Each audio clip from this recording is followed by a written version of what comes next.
All right, what's going on, people? JJ Wilson here, and I know it's been a while since I've actually done a separate anime talk video.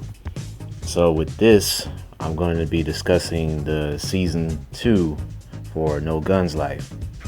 I've already did a previous video for No Guns Life. You should check that out. I believe it's called No Guns Life Impressions, or Impressions of No Guns Life.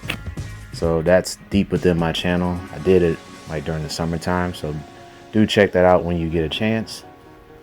And before that, I wanted to make a special announcement.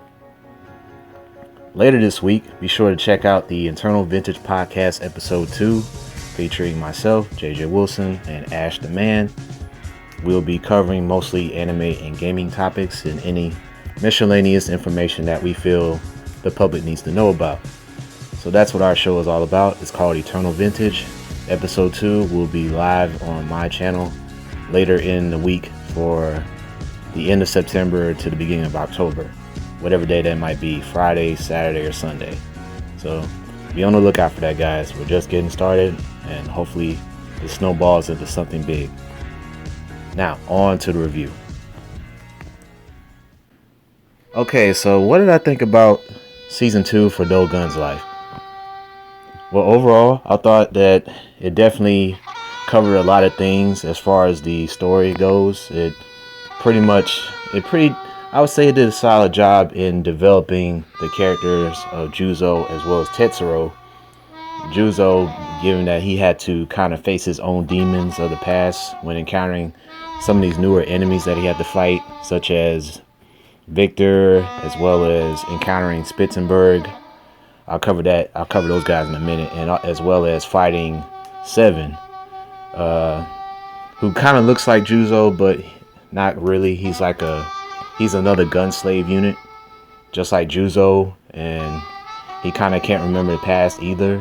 And so eventually those two clashed by the end of the season. Like every time an episode ended, you got to see Juzo and Seven kind of like in this mock fight out in the streets.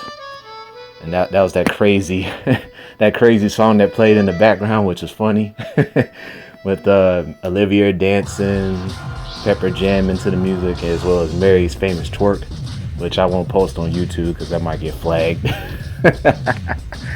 it could definitely get flagged, so I won't post that on there. But yeah, mainly the big fight in season 2 was between Seven and Juzo. Now, before I talk about that, let me go back to talk about Spitzenberg.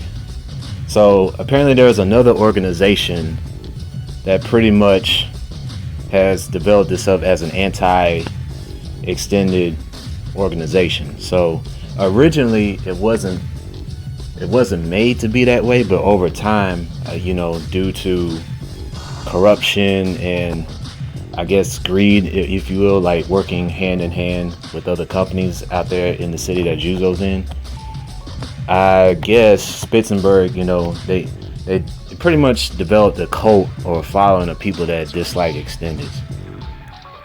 And extendeds are basically individuals that have received, augmentations of their bodies. Like if they lost like a limb or something like that in their body, they can get it replaced, by a mechanical augmentation. So that's an extended. And you had companies like Berlin that were solely responsible for that. I talked about Berlin in season 1 a little bit. And that was back when the information about this anime was more vague to me, because I was just looking at it and I was trying to figure out what this anime was all about. So yeah, that's what Berlin does. And so with Spitzenberg, they're pretty much anti-extensions. They want to pretty much undo everything that happened during the time of the Great War that happened. And the Great War, I think this is one of the things I still don't quite understand with No Guns Life. I still don't understand the whole purpose of the Great War and why that was so symbolic. I just understand that with Juzo's involvement, he was pretty much a slave unit, and he had an owner. The owners are what's called hands, I believe. So his owner was like this cowboy guy who, from my understanding, is a Japanese dude, and he gave him the name Juzo. He gave him the name Juzo, which is actually the number 13 in Japan. or Japanese. This is number 13. So he's the 13th slave gun unit. Whereas 7, he's number 7.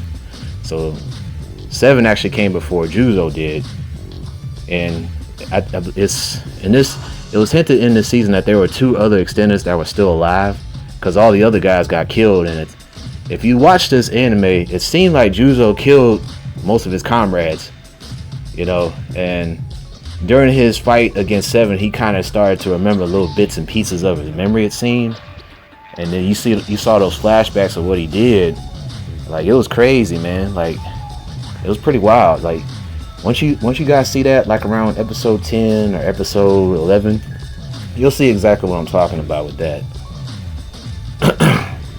So yeah, that's one big thing you need to look for once you get to the point where you see 7 and Juzo fight, and their dialogue with each other as they fight, talking about what it meant to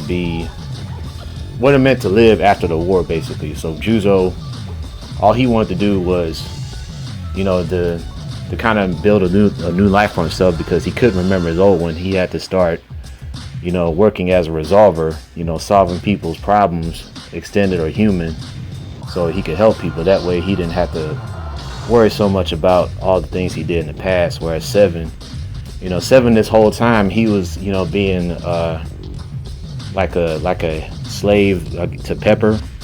I'll touch on Pepper in a minute. So what 7's deal was, he was doing everything Pepper told him to do, and working for Bedouin, doing all these, I guess, mercenary type missions and assassinations and stuff. But over time, it was revealed that 7, he truly didn't want to obey Pepper like that. I mean, he liked Pepper, but he had to tell him, like, by the time he was captured by Bedouin again, that all his decision making, all his actions were his own actions. Like, it's something that he wanted to do.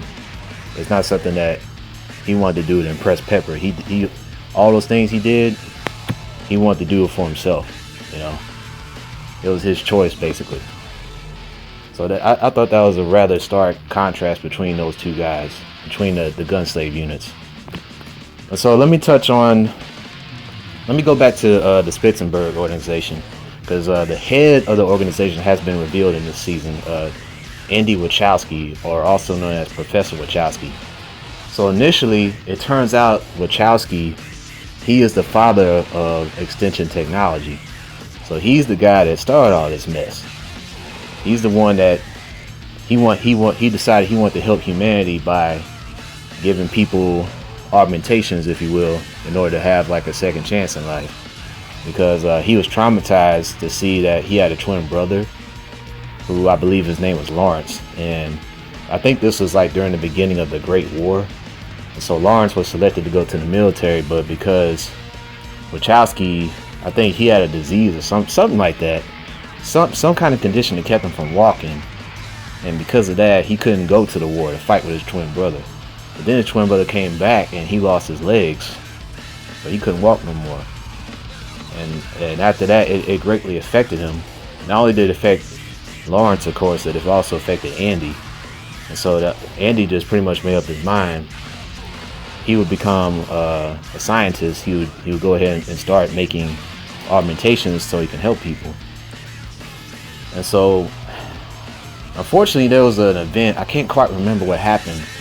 Over time, Professor Wachowski, he lost influence in Spitzenberg within that organization, just due to old age and the fact that that particular organization was getting more and more radical in their beliefs. And so because of that, they just decided that we're gonna go against extensions, because we're seeing this because they feel like it's going to be more harm than good in the long run, even after the Great War is over. So over time, it sounded like they were also working hand in hand with Bedouin, it seemed like.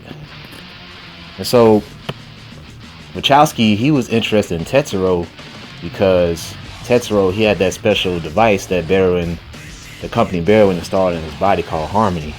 If you guys watch season 1, you know what Harmony does. Harmony is a special device that was installed in Tetsuro that gives him the ability to control other extendeds without having to like he could leave his body and he could control that other extended, so to speak. He was kind of like a puppeteer in a sense. He could hack into their brains or whatever with Harmony device, and he could take over their body that way. But in return, like his own body, it couldn't move. You know what I'm saying? It couldn't really do anything. You saw that time and time again in season 1, and you didn't see it as much in season 2. But man, Tetsuro. Now this is one of the positives I say about this anime. They did a great job developing Tetsuro, because in season 1 he was too much of a whiner. Like he was always complaining about stuff, and he would get on Juzo's nerves. He would ask him to protect him, and then he'll go ahead and make bonehead decisions and try to fight his battles head on without having any kind of knowledge about the enemy or nothing like that. You know, he was just very stubborn like that.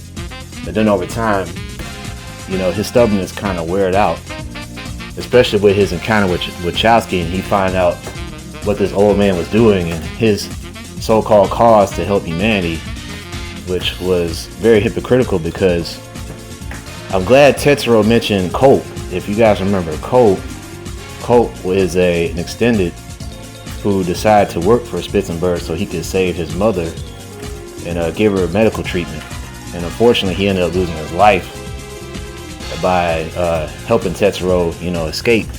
I can't quite remember exactly what they did, but yeah, like Colt, you know, for all his efforts, you know, working for that company, he was being targeted by Spitzenberg for pretty much disobeying their laws and stuff, and so that ended up costing his life.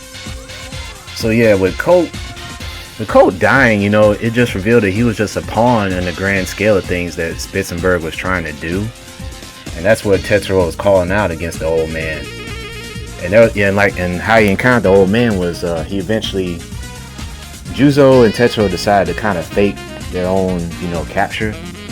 So Juzo and Tetsuro kind of went to, they made like a little agreement that, you know, we're going to go ahead and confront this guy, these Spitzenberg people on our own, but they had to kind of fake it a little bit. So Tetsuro, it looked like Tetsuro was controlling Juzo with Harmony, but he actually wasn't. And so by the time they got to Spitzenberg's, by the time they got to their camp or whatever, their headquarters, that's when they made their plan work. And all of a sudden, Juzo started to fight Kanugi for a little bit until they had like another individual come in. You gotta watch it. It's so crazy. It's like this woman in this ugly looking costume. It was. You need to watch that fight, that particular clash. Yeah. So once we finally got to see the fight between Tetsuro and Wachowski, man, holy crap. Tetsuro manned up. The kid finally manned up, and he ended up, this is probably the best part of the whole season. Like, he ended up not only guarding himself from Wachowski's attack, which Wachowski revealed that he had extensions in his body after all. Like, despite him developing that company, and despite the company, you know, just moving on ahead without him, he had like a full extended body. And he was about to kill Tetsuro, but Tetsuro defended himself. He used Harmony to kind of help him repel that attack, and then he knocks Wachowski out. So it was insane.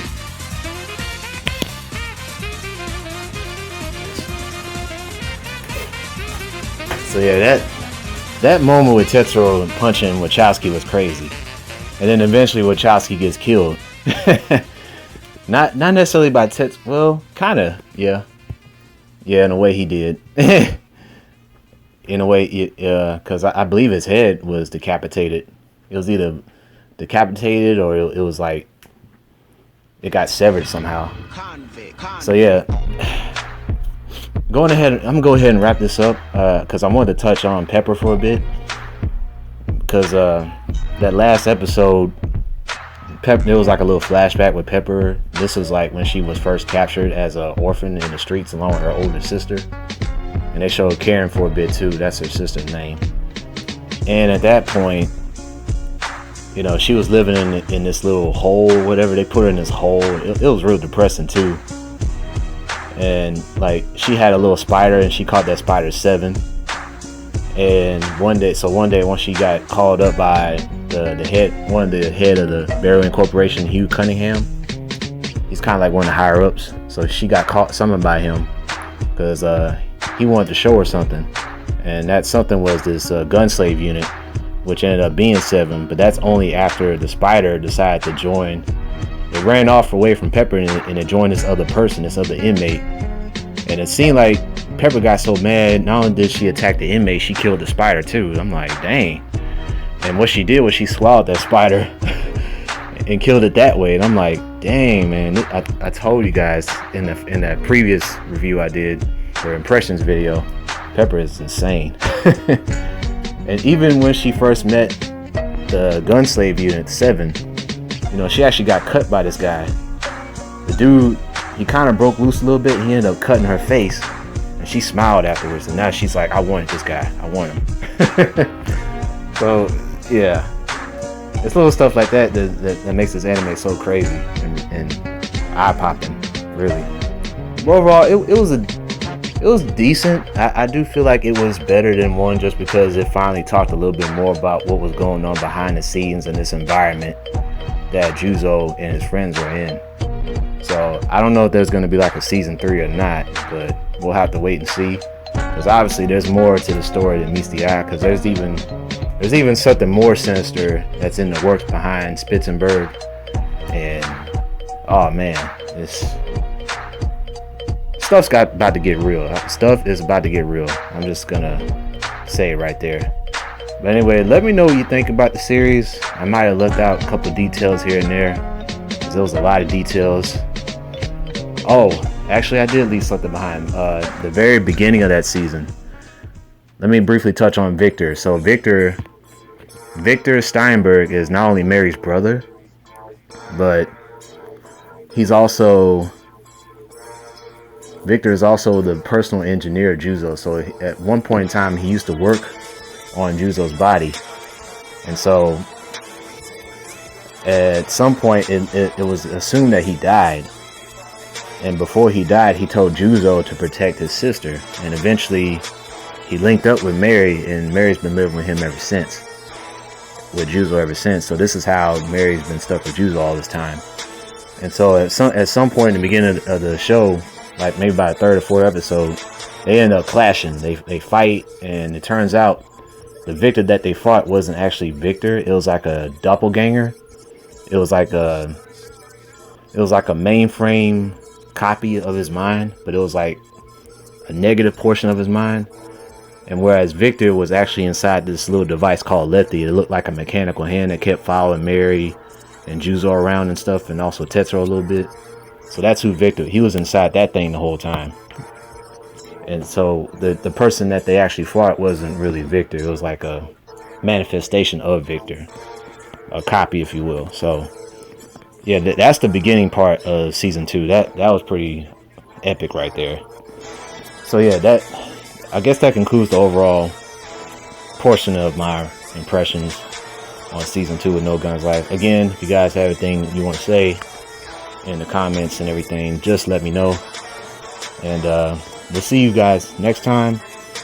I'm thinking about doing a review maybe for Gibiati and tell you how disappointed that anime's been in the days ahead, probably once we see the final episode of that. And also check out the podcast, Eternal Vintage. It's going to be sometime this weekend going into October. All right. Check you all later.